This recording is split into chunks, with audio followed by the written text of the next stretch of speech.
बुलेटिनची सुरुवात एका महत्त्वाच्या बातमीने करूयात। वक्फ दुरुस्ती विधेयक संसदेच्या दोन्ही सभागृहांनी मंजूर केल्यानंतर आता कायद्यामध्ये रूपांतरित झालेला आहे।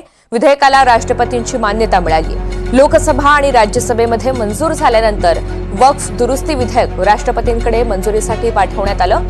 राष्ट्रपतींच्या स्वाक्षरीनं वक्फ दुरुस्ती विधेयक आता कायद्यामध्ये रूपांतरित झालंय। आता हा कायदा संपूर्ण देशात लागू झालेला आहे।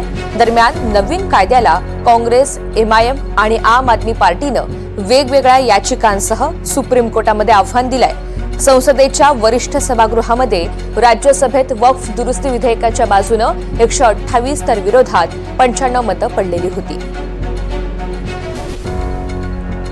रामराजे शिंदे आपल्या सोबत आहेत। या सगळ्या संदर्भात अधिकची माहिती देण्यासाठी रामराजे, आता राष्ट्रपती द्रौपदी मुर्मू यांनी सुद्धा विधेयकाला मंजुरी दिलेली आहे।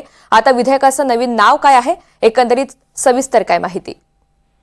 बिलकुल, दोन्ही सभागृहामध्ये अगोदर लोकसभा नंतर राज्यसभा दोन्ही सभागृहामध्ये वक्फ सुधारणा विधेयक जे आहे ते मंजूर झालेलं आहे आणि त्यावर आता शिक्कामोर्तब झालेला आहे। राष्ट्रपतीने स्वाक्षरी केलेली आहे आणि त्यामुळे आता या विधेयकाचं कायद्यामध्ये रूपांतर झालेलं आहे आणि कायदा झाल्यानंतर ज्या वक्फमध्ये तरतुदी नमूद केलेल्या आहेत त्यानुसार आता यापुढे पालन केलं जाणार आहे। म्हणजेच की जे वक्फची जमिनी आहे त्या संदर्भातचे अधिकार जे आहेत कलेक्टरकडे असतील, जिल्हाधिकाऱ्याकडे असतील, त्याचबरोबर यामध्ये गैरव्यवहार कोणताही होणार नाही याची सुद्धा काळजी घेण्यात आलेली आहे। 2 मेंबर जे असतील ते इतर समाजाचे 2 मेंबर असतील असं सुद्धा कायद्यामध्ये नमूद करण्यात आलेलं आहे।